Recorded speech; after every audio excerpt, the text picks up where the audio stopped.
My name's Larry Summers. Welcome to the JFK Junior Forum. I am delighted to have the opportunity on behalf of the IOP, the Belfer Center, and the Future of Diplomacy Project to welcome Tom Donilon to Harvard, to very briefly introduce Graham Allison, and then to introduce my friend Tom Donilon at greater length. Graham Allison, who will be our questioner tonight, is the founding dean of this institution, is the conceiver of the space in which we sit, and has been a major presence in national security debates now for the better part of 4 decades, dating from his book, Essence of Decision, which is probably the best known national security book of the last 50 years that equips him to ask thoughtful, tough, yet friendly questions of our visitor. Tom Donilon and I have been friends since I met him in the 1988 presidential campaign. At the time, we're the same age. I thought of myself as very young in 1988, and I was certainly completely inexperienced in the world of presidential politics at that time. Tom Donilon, on the other hand, in 1988, had worked 11 years before in the White House and had been in charge of the management of delegate selection and delegate counting and the like at 2 Democratic conventions already, not including the 1988 Democratic Convention. Tom, that year, managed the preparation for the presidential debates in which Governor Dukakis participated, and that was the first of half a dozen occasions in which Tom performed that function for Democratic presidential candidates. For most people, being such a leader of the political operation in one of America's 2 major political parties would be enough. That was Tom's first career. He had a second career as a very successful counselor and lawyer at O'Melveny, the law firm, and at Fannie Mae. And the career for which he is best known and will be best known is as an important figure crafting American foreign policy. First, as the Assistant Secretary of State to Secretary Christopher during President Clinton's first term, then as Deputy National Security Advisor for the first half of President Obama's term, and for the last 2.25 years as the National Security Advisor to the President of the United States. His has been a record of remarkable success.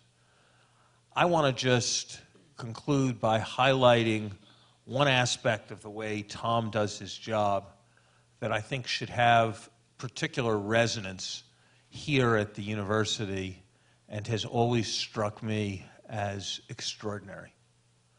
Most people go into government with a certain amount of intellectual capital and then run it down because their jobs are very hard and they spend their day doing their jobs, which is managing a huge range of difficult issues.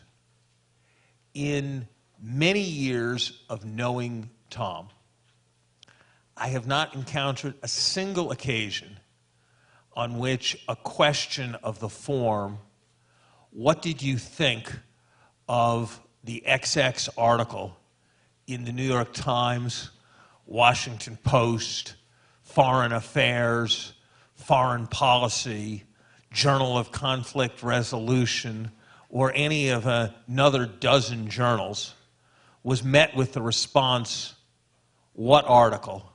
or "I didn't see that one," rather than a carefully considered opinion. He is constantly and without a break informing himself with respect to everything that is going on. You may recall that a pair of books written about the lessons of the Vietnam War in the late written 3 or 4 years ago came to be frequently referenced in the context of White House decision-making with respect to Afghanistan and Iraq. That was not an accident. That was because Tom had read both of those books and then encouraged everyone else of the importance of reading both of those books and learned their lessons well. So if anyone doubts that knowledge, insight, and an understanding of scholarship is important to American foreign policy and to success in government, they should consider Tom Donilon's career. And if anyone doubts that the production of knowledge and scholarship performs an important function in influencing policy, they should also consider Tom Donilon's career and behavior. He is a remarkable public servant, and we are lucky to have him here tonight. Graham and Tom.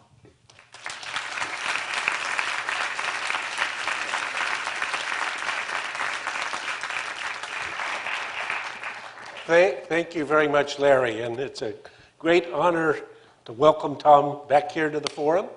We were teasing earlier when Warren Christopher, for whom he worked in a previous life, was coming to the forum. Tom was actually here with him as his chief of staff, and as Larry said, it's quite hard to believe, but Tom was 25 years old when he ran the first national convention. So this is an amazing career. But what we're going to do tonight is start with a conversation. At Tom's suggestion, we're not going to do quick Q&A, but rather a conversation about topics that I think may be of general interest to all of us, including how he thinks about things, as well as what's the answer to this or what's the answer to that. And then we'll go to the audience where there's an opportunity for you to ask your questions, and all questions are welcome as long as they're to the point and brief. But Tom, let me start out. There are plenty of students here tonight who maybe they're a freshman in the college, or maybe they're a student in the public policy program at the Kennedy School, and they would imagine or hope or aspire in their dreams that they might grow up to have a career sort of like yours. But then occasionally you'll hear a comment, and Larry already picked it up, well, you know, I do policy, but I don't really do campaigns and elective politics because that's sort of something else. And you basically are, at least there's two Tom Donilons, and they're an integrated fact. So tell us a little bit about politics and policy as that would relate to somebody who's thinking about a career like yours. Thank you, Graham, and thank you for having me here tonight. And Larry, thank you for the kind introduction. Before I answer your question, I want to talk about Larry for a second. Larry and I, as he said, have known each other a long time, but I want to talk about Larry's last period of public service. When Larry came into the White House in 2009, the country was going through its greatest economic crisis since the Great Depression. We had lost, and I wanted to get the numbers here, so I'm going to look at a sheet here. We had lost 2 million jobs in the 3 months ending in February of 2009, which was the greatest pace and loss of jobs since 1945. The banking system was under great stress, and the economy and the nation was really on the precipice. And the president called on Larry to be his chief economic advisor as the director of the National Economic Council. And Larry did an extraordinary job. When you reflect back on it, and I want to reflect back on it now through the prism of the results, which is what's critical, obviously, the architect of the Recovery Act, the person who led the international response to the to the economic crisis, the global economic crisis. An architect of putting together the G20 as the primary and premier mechanism for managing economic crises, the co-chair of the Auto Task Force. And these contributions were critical to the American recovery. And the results today, of course, are 29 straight months now of private job creation, private sector job creation. I don't know, Larry, a dozen quarters of economic growth. And I think critically and comparatively, the United States, I think, is among the only economies today who has recovered to its pre-crisis level. And Larry had an awful lot to do with that, and I just wanted to recognize that tonight in terms of contribution. And it really was an extraordinary effort that Larry put in working with President Obama on the economic recovery for this country. So I wanted to mention that. Well said. Very good. So politics and policy. Right. A couple of things. Number one, and people who are here tonight, I think, are thinking about this decision, decide to get involved in public policy. And even if your initial steps here are in the private sector, keep your hand in it. Find opportunities. Read deeply in it, almost in a systematic way, and look for opportunities to get involved is the first thing that I would say. Secondly, Larry's point is exactly right. The coin of the realm in policy is good ideas and intellectual capital. And it really is inside one of the great struggles that you have, which is to constantly try to access new and fresh intellectual capital, to avoid groupthink, to avoid constantly going over the same ideas and just implementing them and not being able to step back. And one of the ways in which you avoid that, right, is to look outside for fresh intellectual capital. And it matters a lot. Institutions like this matter a lot. The production of ideas matters a lot to the future of this country. And policy matters a lot. And I think the example I just gave with respect to the comparative economic recovery of the United States to many other parts of the world is a good example of that. Policy matters. With respect to my own career and the integration of politics and policy, I think that actually the careers that I had in politics, which you outlined, and the career that I had in the law, actually made substantial contributions to my ability to do the job that I have today. As you move around the world, and you engage with other countries and leaders about trying to solve problems, advance American interests, you're dealing with political people. You're dealing with people who are in politics, people who have to be responsive to constituencies, people who have political futures. And having a sense of that, I think, is a benefit, frankly, in a national security job. A person who had obviously an insight into this, and it's embodied in the title of his memoir, Secretary of State, is Jim Baker. And the title of his memoir, I think, is The Politics of Diplomacy. Yep. And that was one of the themes, I think, that runs through Secretary Baker's book. So the last thing I'd say on this is that history and reading history really matters, I think. Getting a sense of having been there, how others thought about the challenges that you might face as a policymaker, and critically understanding the perspective of other players and countries. What is the policy context? What's the historical context? History is very much alive in a lot of these places, right? Very much front of mind. And a keen understanding of that really gives you an advantage, I think, in public policy and in diplomacy. Someone, by the way, who practiced this a lot, and I've watched him now for 20 years, is Nick Burns, who's here tonight as well, who brought, for example, in the projects that he worked on, for example, in the U.S.-India relationship, a deep understanding of the history of that relationship, but the history in India, and what perspectives his interlocutors were bringing to the problem. So those are some initial thoughts. Okay. So you would say to a young policy wonk, get involved in politics I would. as well. I would quote, as you mentioned, one of my great mentors and friends is Warren Christopher, who was my law partner, who was Secretary of State in the first Clinton term, and I was his chief of staff.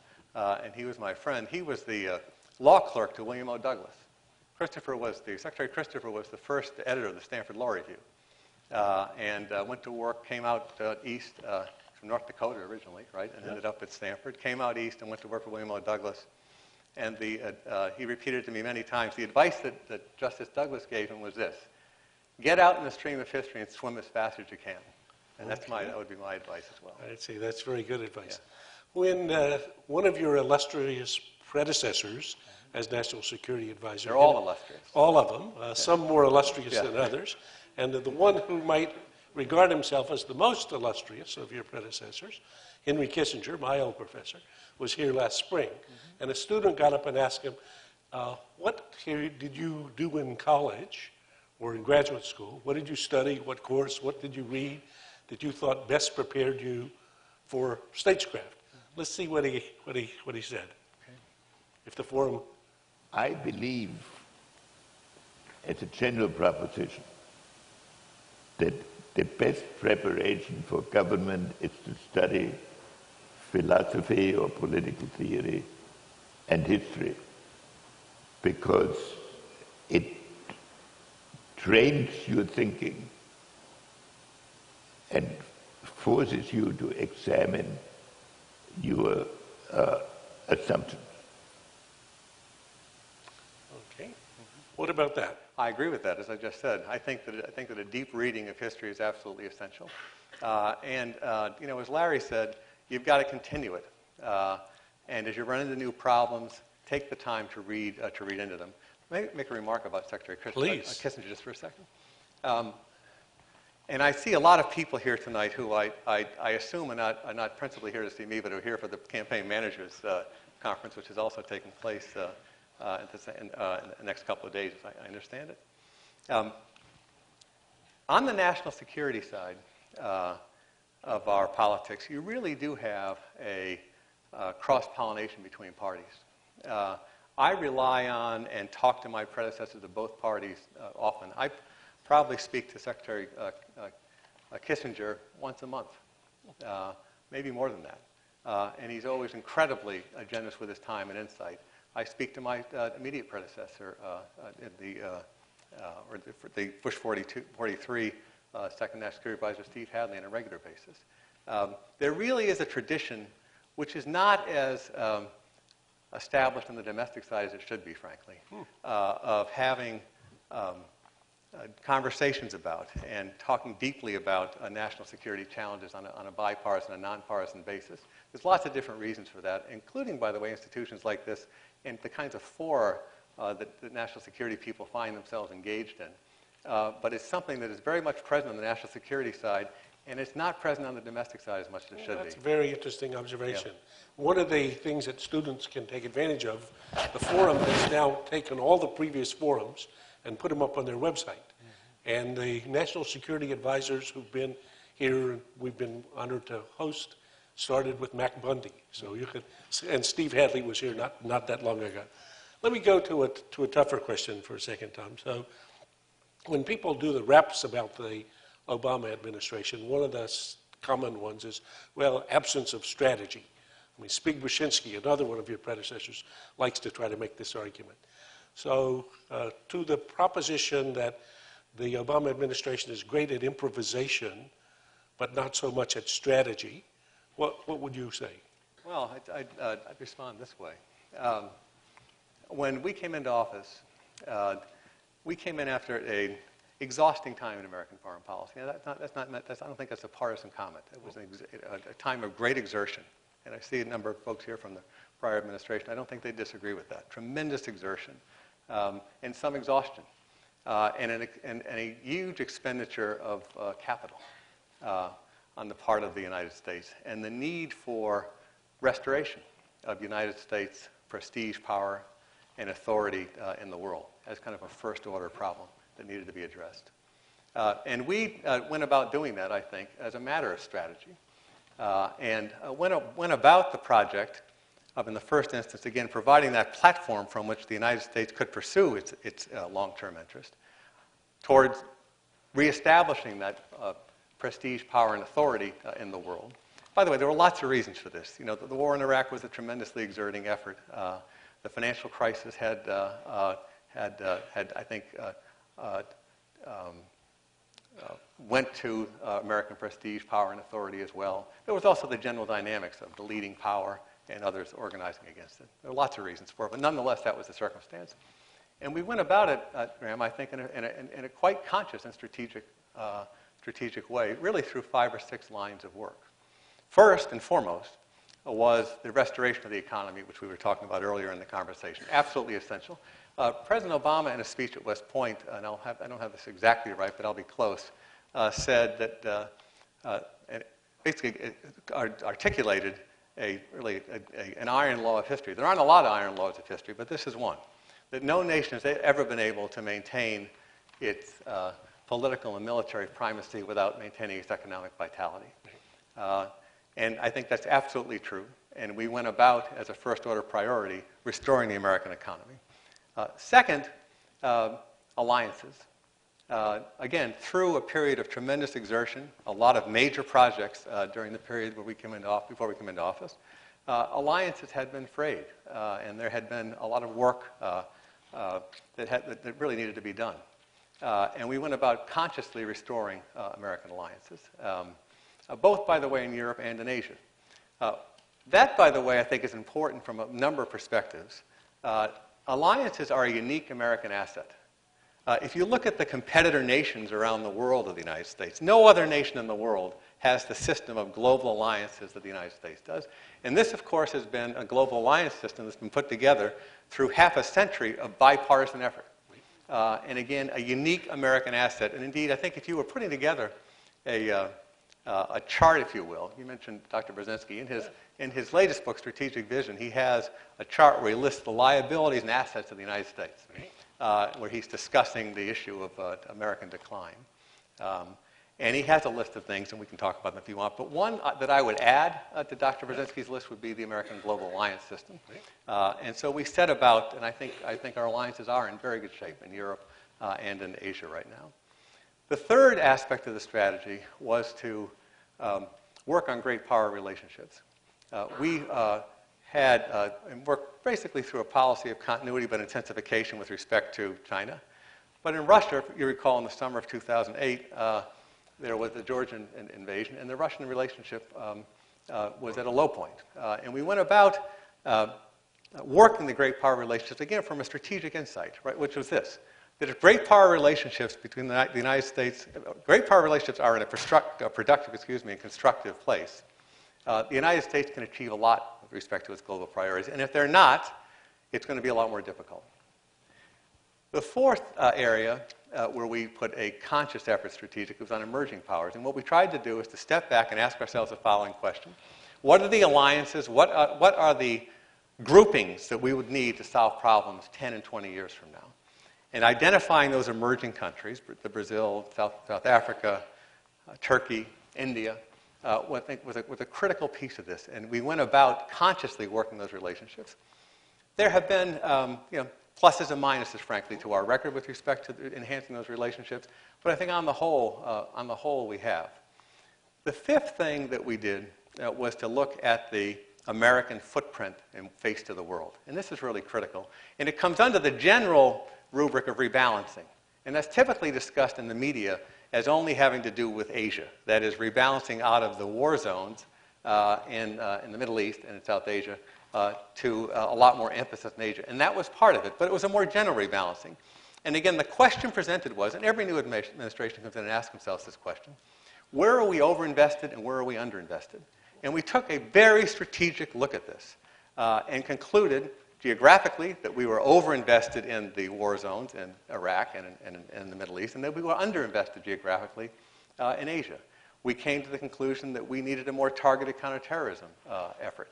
A number of other things there. And the last thing we did was to look strategically at one of the last things we did was to look strategically at the global architecture.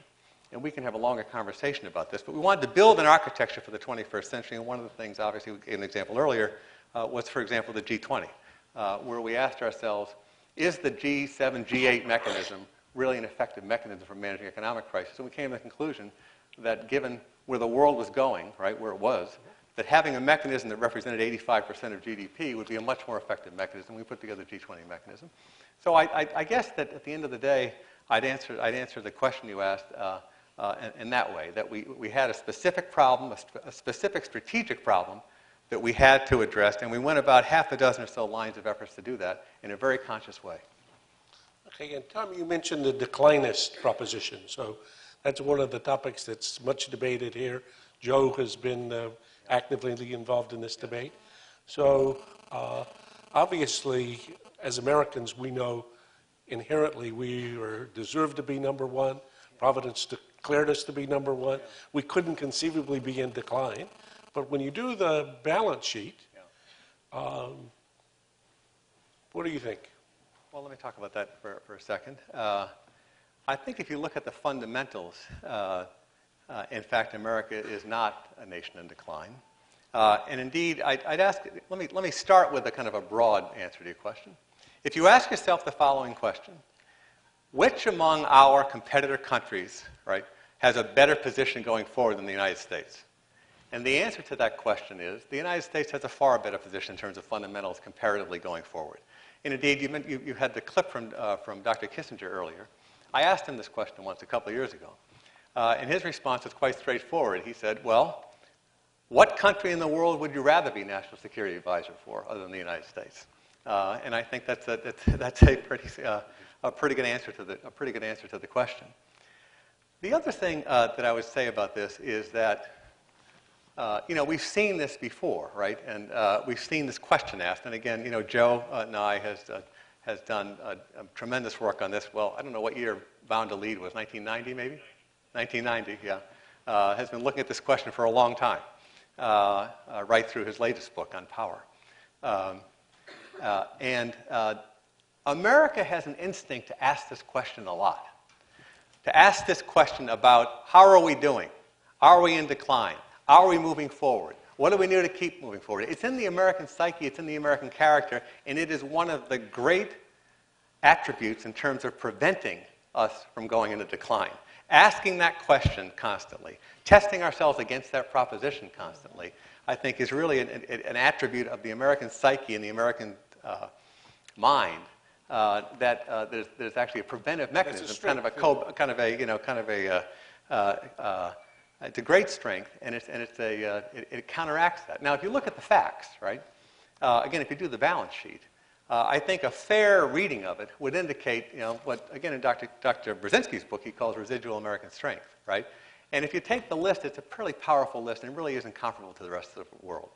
Our economy is the biggest economy in the world, but in terms of quality, obviously, and per capita income, it is a very strong economy, right? I think and again, Larry will correct me, I think the per capita income in the United States is 6 or 7 times that of China today. Probably 47 to 7 or something like that. A very strong economy. Second, we are an innovative society. And again, that's a huge strength of the United States. I think if you reflect back on the biggest innovations that you've seen in your lifetime, you would probably end up tracing most of them to the United States and some entrepreneur in the United States. Related to that, the United States has the best university and colleges in the world. I saw a Singapore study which indicated that 17 out of the 20 best universities in the world are in the United States. We have 5% of the world's population. We're blessed by our geography. A large fertile landmass, 2 oceans, and friendly neighbors on either side. When you think about the sweep of history, right, you shouldn't underestimate that going forward with respect to kind of a coherent, solid, safe country. The U.S. military balance, right? The United States military is by far, and for any horizon that you can think of, Graham, is going to be the best and strongest military in the world. I think we probably spend as much as the next 10 or 11 nations. We're the only country in the world that has kind of a global force projection capability. I think that's a fair statement. U.S. values, admired in the world. Our value system is incredibly attractive. The alliance system I mentioned. And 2 other things that I'll mention quickly. One is the quality of our leadership. Just last week I saw it. We were in Asia. The president visited Thailand, Burma, and Cambodia last week. The United States is at the center of these discussions. There's an incredible demand signal in Asia, for example, for United States leadership. The United States is the nation of which people take their leads in Asia. And at the same time we were on that trip, we were also managing, working with the Israeli government and the Egyptian government to try to bring a conclusion to the Gaza crisis that had developed. Again, at the center of things. There's a tradition and a quality of U.S. leadership which is unmatched. The last thing I'll mention is this, and again, if I were going to take Dr. Brzezinski's chart, I would add this. Energy. We are, and I see Megan O'Sullivan here, right, who's done a lot of work on this. We're just at the beginning, I think, of understanding the geostrategic impacts of the American energy future. And I read the study that you and Amy Jaffrey at Rice had done on this. And it's absolutely correct. We're just at the front end, Graham. 5 years ago, the assumptions that we had with respect to America's energy future, right, those assumptions of 5 years ago have been turned on their head. The United States, 2 Mondays ago, the International Energy Agency in Paris published a report indicating the United States will be the largest producer of oil in the world by 2020. The United States today is the largest gas producer, I think, in the world. And 5 years ago, I think, and Megan will correct me, I think the predictions were that we would have to import twice as much as we were importing then. Completely turned on its head.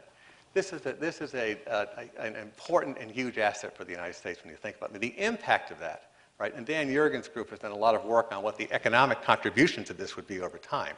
It's a big contribution to GDP. It's a contribution to state and federal revenues. It's a big contribution to our balance of payments. It's a contribution to employment. And again, as I said earlier, the geostrategic aspects of this, of the prospect of the United States essentially being, or at least maybe within the Western Hemisphere, being energy independent, if you will. You're never independent of a global market, I understand that. But having the security of having energy produced, any we have to import, being produced in this hemisphere, is really an important and set of events to understand. And again, I think we're just now at the front end of understanding the geostrategic impact of it. But it is a very big one on that balance sheet. Okay. So I take it that the answer is you disagree with Spig. Well, I would. Now, listen. But having said that, let me finish. I'll finish on this. There are challenges, and again, it's a big lays them out in his book. I think Ed Luce's book, A Time to Think, is a book that has to be dealt with, frankly, Absolutely. in terms of raising concerns about America and its future.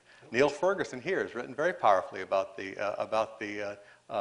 debt issues that the United States has going forward. But if you take those challenges and you lay them against the American strengths that I laid out, and I could go on a long time about this, I won't, no. But if you take that and lay it against those challenges, I think you come to this conclusion. They're mainly challenges of political will and governance. They're not inherent limitations that the United States has, right? And that, I think, gives the United States, obviously, the possibility here of maintaining the preeminent position that it has. Okay. And I would argue the likelihood, because the last thing I'll say is the United States has shown a propensity over time to be a flexible system responding to challenges. That's our history. It's a remarkable story of recovery when it seems that there's absolutely no alternative. And maybe that's what we'll see in Washington now, I hope so. On nuclear danger, let's turn to a different topic. When McGeorge Bundy was here for the 25th anniversary of the Cuban Missile Crisis, which we just went through the 50th of, he offered a little perspective. Let's see if this video works. Another one. What I learned from all this reinforces a conclusion that many of us have reached, and not just those of us who participated in this particular crisis, that one of the great keys to the avoidance of danger in the nuclear age is to understand what is and what is not a vital interest to your opponent, and to understand the importance of his understanding what is a vital interest to you. I think that in one sense, what we have been learning in the last 2 days is that with more farsighted, better informed governments, more able to communicate with each other openly and honestly, the Cuban Missile Crisis need never have happened. So nuclear danger. You're better answer that question than I am. Well, no, but President Obama made this a signature issue, his first international speech the famous Prague speech. This is in his bones. It's in your bones. Okay. You're looking to the second term. Iran is kind of the first challenge up. So here's Mac saying, did we understand what their vital interests were? Did they understand what our vital interests were? Did we understand how they were looking at the world? Did they understand how it was? This necessary? Was it not? So tell us a little bit about second term nuclear agenda as you think about the broad picture, as well as the Iran as the I think probably most urgent issue. Yeah. Let me start with as you said, with the broader take on it. As you said, in May of 2009, the president laid out his agenda with respect to nuclear policy, and we've implemented a lot of this. Right. The president declared that the United States would undertake a policy that would diminish our reliance on nuclear weapons and would diminish the number of nuclear weapons that the United States had deployed. And we undertook a negotiation with the Russians and entered into the START II treaty successfully. It's been ratified by the Senate. Number one. Number two, we also undertook, and again, in large part inspired by your book, Nuclear Terrorism, undertook a global effort through a series of nuclear security summits, which we will follow on, by the way, in 2014, to identify and lock down, come up with best practices for locking it down, and undertake efforts where we get pledges and commitments from countries all over the world to lock down weapons-grade fissile material. And that's an ongoing process and one that the president will continue to press into the second term. With respect to the first, by the way, we also believe that we can achieve further reductions and would undertake a negotiation with the Russians to do so going forward. The Non-Proliferation Treaty and the norms against proliferation are absolutely critical, and that's where Iran comes in. And from the outset of the administration, this has been a top priority. In no small part because of the threat to the international non-proliferation regime, as well as to the direct threats from Iran possessing a nuclear weapon. And we undertook from the outset to engage the Iranians, and we did so directly at the outset of the administration. The Iranians were not able at that point to respond. I think a lot of it comes out of the June 2009 election period. And this is a real challenge here, which is to find a way to communicate and negotiate with a country with whom we've not had relations in 30 years, a country that has deep suspicion of the West, and a country that's pursued a set of policies which have been highly destabilizing and contrary to the interests of the world and the United States. Nonetheless, we undertook this effort, right? It was a bona fide effort. But we said to the Iranians, and we said to our partners who encouraged us to undertake this effort, if the Iranians take us up on this, we'll negotiate with them, and we'll see if we can come to a resolution of the nuclear program. If they don't, we will pursue an effort to present a choice to them. And that would be a pressure campaign that we would launch, and we did launch that, and we have since then put the toughest sanctions on Iran, I think, have been on any country in many, many years.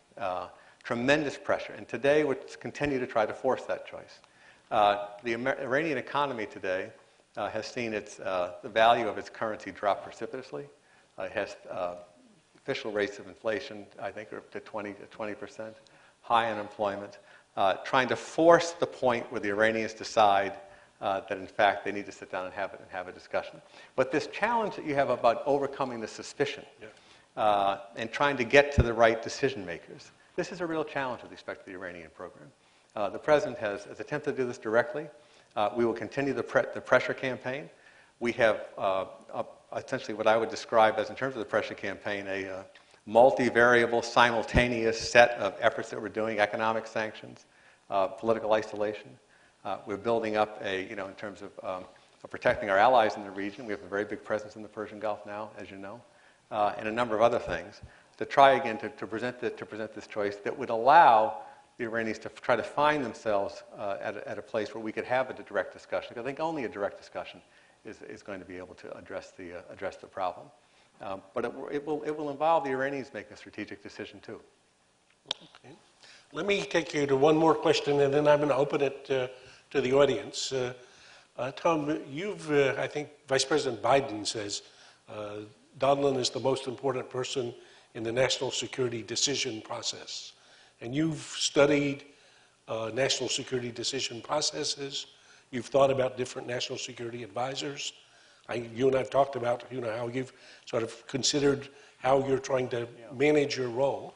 Talk about the interaction between secrecy on the one hand and a 24/7 culture of leaks, intrusive press.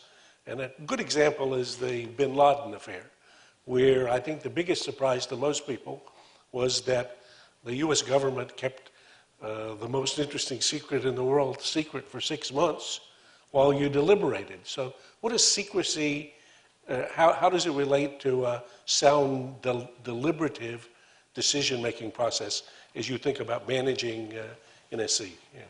Well, I mean, the first thing I would say is that process and structure really matters in national security policymaking. Eisenhower said that a good process won't guarantee you a great policy result, but a bad process will pretty much guarantee that you don't get to the right answer.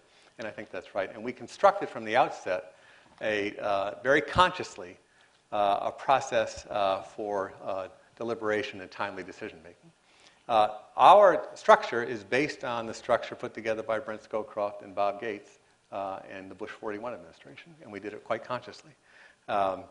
And it involves a series of committees, from interagency policy committees to a deputies committee, which is really kind of the principal operational committee in the government, to a principals committee in the National Security Council. And we put in place a set of rules of the road, if you will, when we came into office, that pretty much guaranteed the principals, if you will, the principal foreign policy decision makers, that there would be timely decisions made, that the process would be to them transparent, that we would have careful written records that would be circulated within 24 hours of meetings, that there would be, again, careful deliberation and access to the president on a structured basis, that everybody agreed that this was the sole process, that they would work through. And it's worked quite well. And I think that was the backdrop against which we undertook the bin Laden operation, because that was the platform on which we operated. And people, the key people, were used to this process, trusted this process to rigorously review options and come to decisions. I think that trust is absolutely critical in terms of the process, because people, again, believe that they can talk openly, that they will be heard, that their ideas will be processed, that the president will consider them. And that's essentially what we did in that. Now, secrecy and confidentiality is absolutely critical to the national security process. And it provides, if you will, the space to deliberate carefully. It provides the space to consider all ideas. It provides the space for people doing these deliberations to speak openly with each other. And again, you can only get there, I think, through having the right team, the right process, a process which has built a culture of trust. And that essentially, I think, was really critical to the bin Laden operation. You're right. We essentially began the deliberations on the bin Laden operation in August of 2010, and the operation was in May of 2011. And we had, I think, probably 24 interagency meetings on it during the course of that period. It's an amazing, given the well-known fact in Washington that nobody in Washington can keep a secret. I remember once you said the only way to keep a secret in Washington is not to tell anybody. Well, that's a fair. And you kept it to a quite tight circle, but part of a deliberative process that had already been established. Part of the deliberative process had already been established, right? On a consciously small basis. The other thing is, Graham, frankly, is that the President Obama's national security team understood the importance of this operation, understood how critical this was to the national interest, and dealt with it that way. And indeed, by the way, in terms of secrecy, on this operation, we had operational security was absolutely essential. Why? One, as I said, as part of the process, right, in order to have every option assessed. But second, in terms of the operation itself, if the operation had leaked, I think we would be guaranteed that Osama bin Laden would not have been at Abbottabad in the compound. If the operation had leaked, it would have put the special forces who carried out this operation in grave danger. And so operational security was absolutely essential. That was an amazing process. Do you want to say something? Oh, okay. This gentleman gets to go first here. Can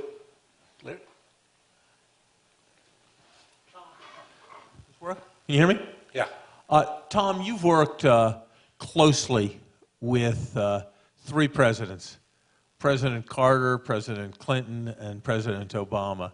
They each have their own styles and strengths. I think it would be interesting for this audience here to hear you reflect on the distinctive strengths and aspects of the personalities of the presidents that were particularly striking to you. I framed the question the way I did because while they probably each have weaknesses as well, I assumed you wouldn't share those. Yeah. And so I thought it best to ask you to highlight their respective strengths. Yeah, I think that one of the keys to having the opportunity to work for three presidents closely is not answering questions like that. I think that's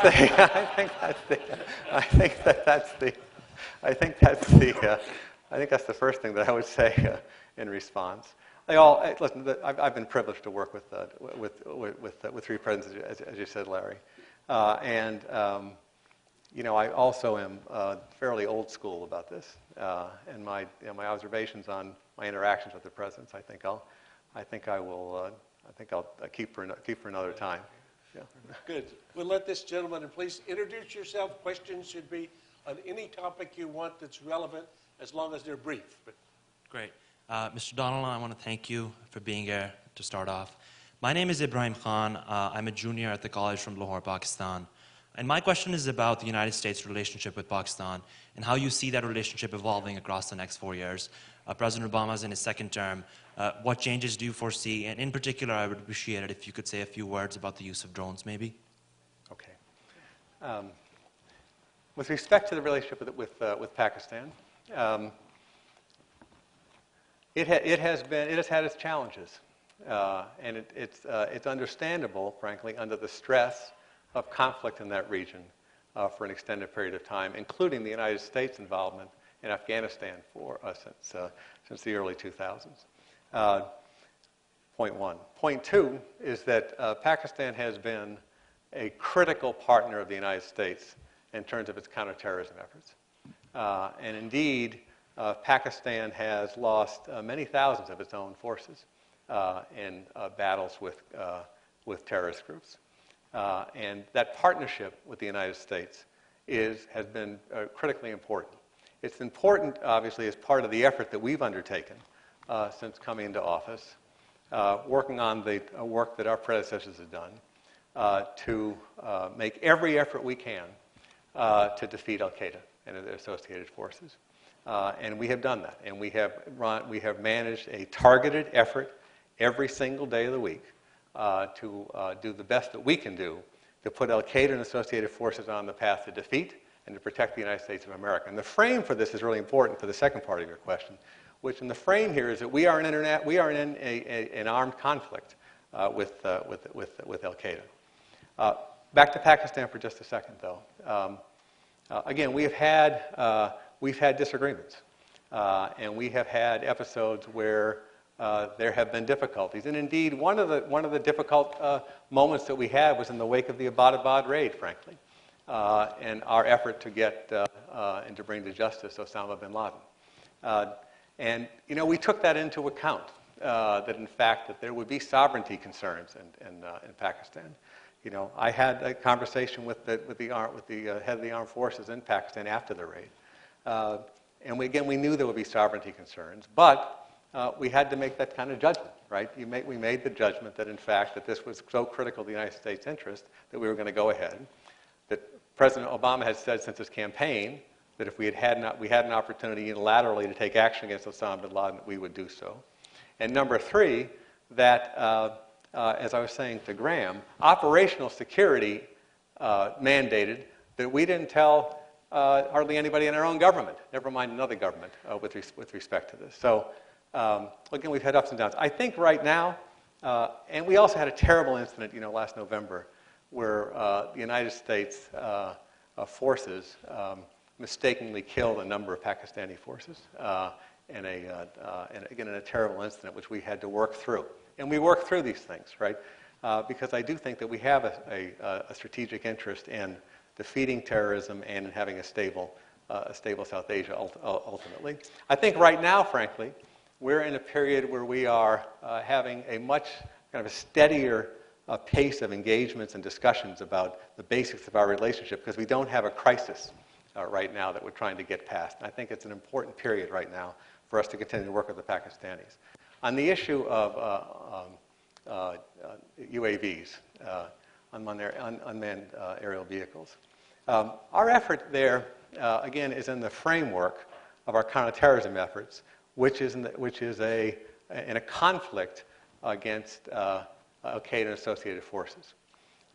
When the president came into office, he mandated that we undertake a targeted effort, an effort focused not in some general way, but in a very specific way on those individuals and groups that presented the greatest threat to the United States. And that's what we've undertaken. We're using all the tools that we have, by the way. And the unmanned vehicles are just one of the tools. We also use capabilities building with our partners, and Yemen's a good example of that, for example. We use assistance. We do a lot of partnering efforts, as I said, and a number of tools that we have to do. This is just one of the tools that we use. The next point I think that's critically important is that our efforts are done in full compliance with domestic and international law. Again, in the framework of an international armed conflict against groups that present a threat to the United States. When I say domestic law, we do this pursuant to the authorization for military force. Again, targeted on not some random effort, not some unnecessarily broad effort, but a very targeted effort against those groups that present the greatest threat to the United States. And as a matter of international law, again, those groups that present a direct threat to the United States, a significant direct threat to the United States, we have the right to take action against. It's done prudently, and it's done in a narrow way, with a lot of deliberation and very conscious with respect to collateral damage and civilian casualties. And indeed, if you think about the tool, and again, it is a tool, it's as opposed to other tools, right? And if you compare the use of a targeted effort here, again, against those individuals and groups who present the greatest threat to the United States, as opposed to a broader military action, in terms of the international law concepts of limiting collateral damage, of necessity, of distinction, of humanity, that is I think, a wise tool, frankly. Now, there's been a lot of discussion about transparency with respect to these efforts.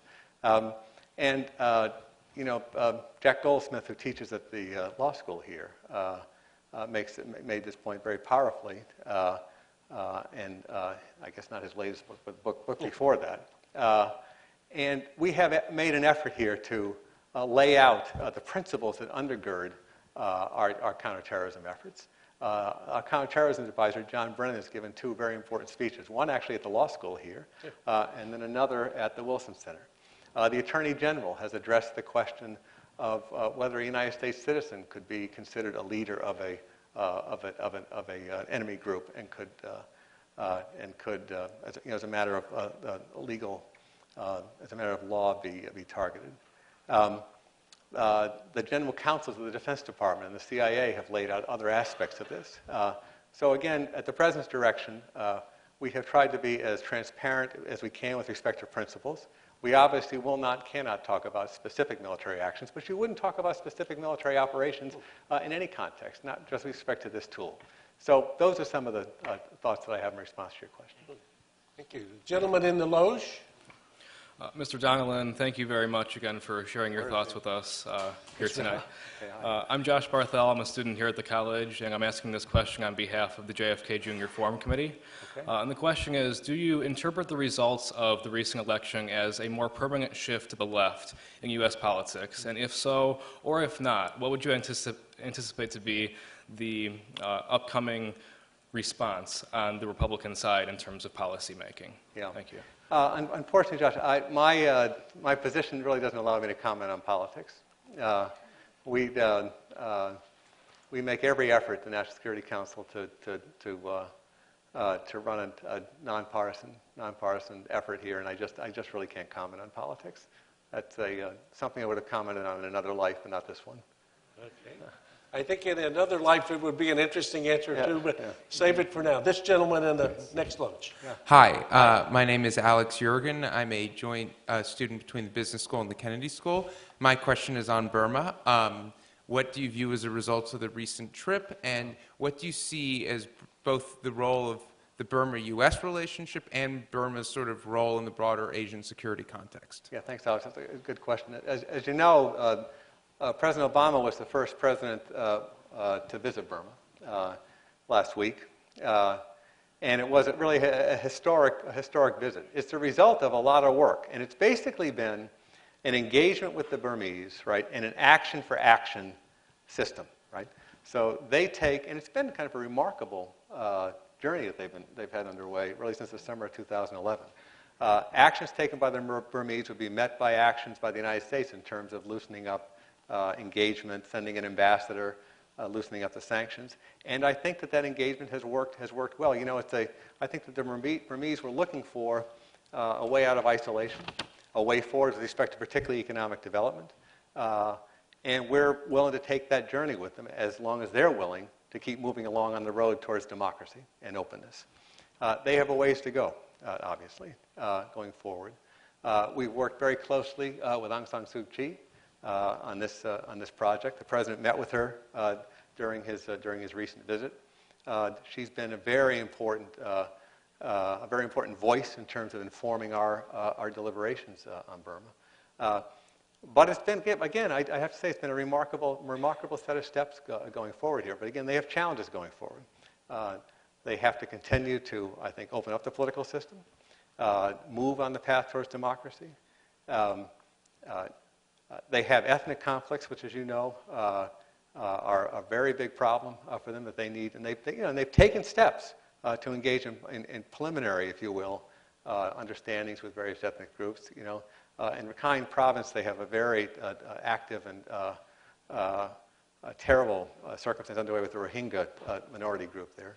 But I think the president comes away again with this conclusion: that our engagement has been productive at this point, that Burma is on the path towards a better place in terms of integration into the world, that if they continue to move forward, we can continue to aid that. We agreed, by the way, to reopen our AID effort in Rangoon, and we'll continue to take this journey with them as long as they're willing to continue to move ahead.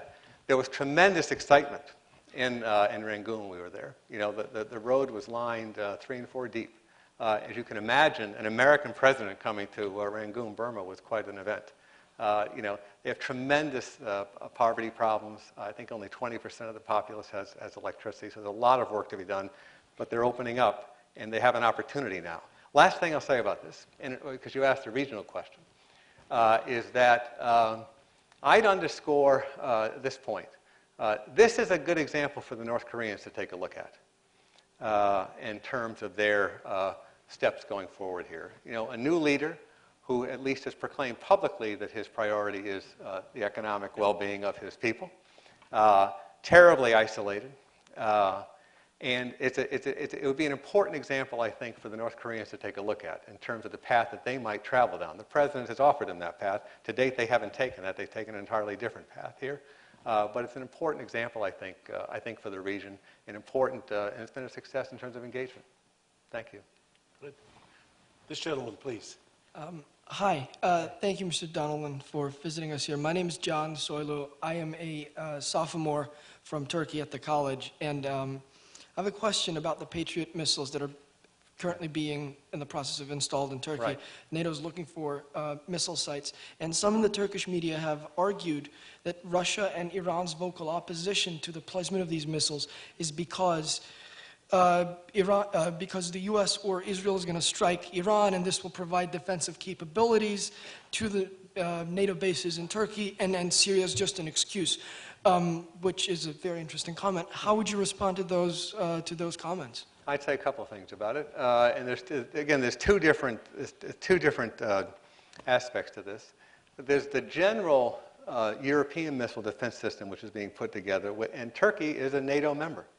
And they have agreed, as part of that European-wide project, to participate in terms of having a radar in Turkey. This is for the protection of Europe generally, and an important role for the Turks to play.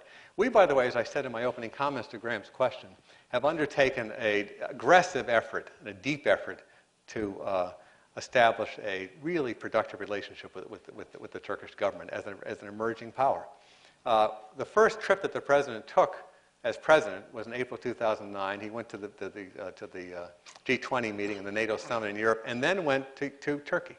And that was not a coincidence. That was a statement by the United States that the United States was going to invest in the relationship with Turkey as an important partner in the Middle East and elsewhere in Central Asia. I have to tell you that I think to date that has been a big success. That the personal relationship between Prime Minister Erdogan and President Obama has become quite good and quite productive, and the relationship between our two nations, I think, has really deepened and been quite productive. Now, on the second issue that with respect to missile defense is a more recent issue, right? And that is that the Turks have requested that NATO provide them with some missile defense capabilities with respect to the potential threat from Syria. And as a NATO ally, that is something obviously that we obviously would be very much in favor of in terms of protecting the safety and security of our ally there. So it's not that's expressly about their concerns about what's going on in Syria. And so there are two different aspects to it. There's the general missile defense system of which Turkey's agreed to be part, and that's NATO-wide agreed at 28 nations, our phased adaptive approach. But then there's a second piece which has specifically to do with concerns that the Turkish government has with respect to threat from Syria. Yeah. This lady on the left, please. Yeah. Thank you very much for speaking with us today, Mr. Donilon. My name is Neha Dalal. I'm a freshman at the college. So over your career, what have you seen as some of the major shifts in how we address the issue of national security? Specifically, how have issues like the economic recession, like changing demographics, like globalization, even like the political gridlock, affected how we address such issues? And how do you see these issues continuing to change over the next 4 years and further? 40 years, okay. That's a hard question. I mean, I do think I just respond this way. It is absolutely essential for the United States to regain its economic footing and for us to get on the path to growth. Absolutely essential, obviously for the people of the United States, but also in terms of our position, leadership position in the world. And we're on that path. There's and again, Larry can comment on this more expertly than I can. We need to obviously strengthen our financial system and look for those places where the growth is going to come from, right? And one of those, I think, is the energy sector moving forward here, but there are others. So economic recovery is absolutely at the core of our national security. It's also important, though, in terms of global growth. It is a growing world, right? Will be a more peaceful world. Is I think is a pretty safe proposition going forward here. So we've been working obviously with nations around the world on growth strategies. And it's essential that there be contributions from each of the major growth centers in the world, China and Europe in particular. Now, Europe has been a particular focus. They've had a deep challenge with respect to the debt crisis they've had. The United States is encouraging the resolution of that crisis. They've made progress, I think, in the last several months. But that's absolutely critical. The economies of the world are interlinked. And each major growth center has to follow responsible policies and make its appropriate contribution to international growth. There are real challenges, though, in terms of policy making, and arising from the question that you asked. When I first started at the White House in 1977, there were 3 television networks, no CNN, no C-SPAN, no cell phones, no computers. IBM Selectric typewriters and telephones, 3 broadcasts a night, where when they would come do this, and some of the media folks are here, they would come and film the issue, the event of the day, put it in a bag, and run it over to the bureau, right, in order to get it on the air that night. And tremendous change in terms of acceleration of information globally. And that puts tremendous pressure on policymakers, I think. There's an immediacy to challenges now that you didn't face even 25 years ago. And that acceleration is going to continue, I think. And it's a real challenge for policymakers. It's a real challenge for policymakers to put in place the ability to deal with this. It's a real challenge for policymakers to make sure you have processes and systems in place which allows you not to be caught up in the cascading crises of the day, but to have a way to look forward, to deal with longer-term challenges. So the world you describe is a challenging one for policymakers going forward, I think. So Kathy is telling me we're close to the end here. We're going to take these 3 questions just briefly. State your name and the brief questions, and then we'll let Tom wrap up for these 3. This lady in the loge, please. Thank you so much for your remarks. I'm Elsa Kania. I'm a student at the college, and with regard to Iran's nuclear program, how do you characterize China's current position and level of cooperation with U.S. efforts, whether in terms of sanctions or reducing oil imports, and what role do you see China playing in the pressure campaign that you described? We'll take this. Yeah, what was the last part of the question? What role did China play? What role do you see China's playing in the pressure campaign that you described? Okay. This gentleman. Hi, Jacob Dalal from the Kennedy School. You mentioned briefly the 2009 election in Iran, which was followed by the Green Movement, that short-lived uprising. With the benefit of hindsight and the Arab Spring and the regimes that were toppled during the Arab Spring, what might President Obama have done differently during that short-lived effort, and what should he have done the same? Okay, and you get the last question. Hi, my name's Sita Gofard, and my question is very simple, actually. What most keeps you up at night? And what, I guess, looking at all the challenges you faced, what are you most sort of apprehensive about? Okay. Good, All thank right. you. I think that may So fall. 3 easy questions. I think that may fall into the same category as Dr. Summers' question on China and Iran. They have been a very good partner with respect to our Iranian policy. Iran opposes the Iranian acquisition of a nuclear weapon. They've made that clear. They have participated actively in the campaign, the effort to try to force a choice on Iran. They participated actively with us and in close cooperation with respect to the economic sanctions efforts that we've had. And they have, as you know, in the last round of reviews, had a reduction in the amount of imports of Iranian oil. And they'll be a close partner going forward, we hope as well. It's been, on China, and we haven't had a chance to talk about it tonight. I've spent an enormous amount of time on this and a lot of time with the Chinese leadership. This has been really a very big project for the Obama administration. President Obama has met with President Hu Jintao 12 times in the course of 4 years. We have had a deep engagement. We have elements of competition and cooperation with the Chinese. But I would say on the Iranian nuclear side, it's been in the main cooperation. Now they have, I think we have with them, a joint concern about stability in the Persian Gulf. We have with them a joint concern about the price of oil. They're a very big oil producer. And again, if you look forward, and I said earlier today that we're just at the beginning of understanding the geostrategic impact of our oil future, I think as China looks at their oil future, they are going to be very much concerned about future stability in the Middle East as a source of oil. So we have joint interests, if you will, that I think, as it must in every cooperation you have with another country, fuel our efforts.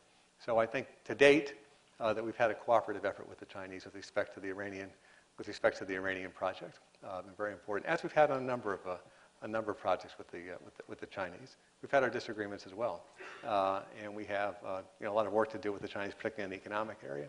But in this area, I'd have to say cooperation has been quite good to date. I would rather look forward with respect to Iran and what's going on inside Iran right now. Again, as I mentioned earlier, the economy is under tremendous pressure right now as a result of the sanctions. I think more than we appreciate here, and more than the Iranians expected, frankly, in terms of the pressure on their system right now. And I think it is forcing consideration of how they're going to deal with this. You really do have to ask yourself the question, if you're an Iranian policymaker, what exactly have we gained here, right? And what have we lost by the refusal to seriously engage with the international community on the nuclear program? What has been the cost to the Iranian people? What has been the cost to Iranian prestige and its position in the world? Today, Iran is more isolated, I think, than it has ever been. If you look at the polling data in the Middle East right now, if you looked at data in the mid-2000s, say 2006, 2007, you would have found approval ratings of the Iranian regime and the Iranian system, at 15, 60% in most countries in the Middle East. Today, I think you'd find it in the teens or the single digits going forward. Why is that? It's fomenting sectarian conflict. It's the program, the nuclear program. It's a support for terrorism. So they are very isolated today. And the reason I said look forward is we do have elections in Iran, as you know, in June of 2013. And I think all these pressures are coming together on the system at a very interesting time. On the issue of what keeps me up at night, it all keeps me up at night, right? And but it couldn't be more interesting every day. It's intellectually challenging, invigorating, and a unique privilege and honor to work in the White House and work with the president. And I don't take that for granted any day that I walk in there. Well, on that note, it's my sad duty to say that we've come to the end of this session.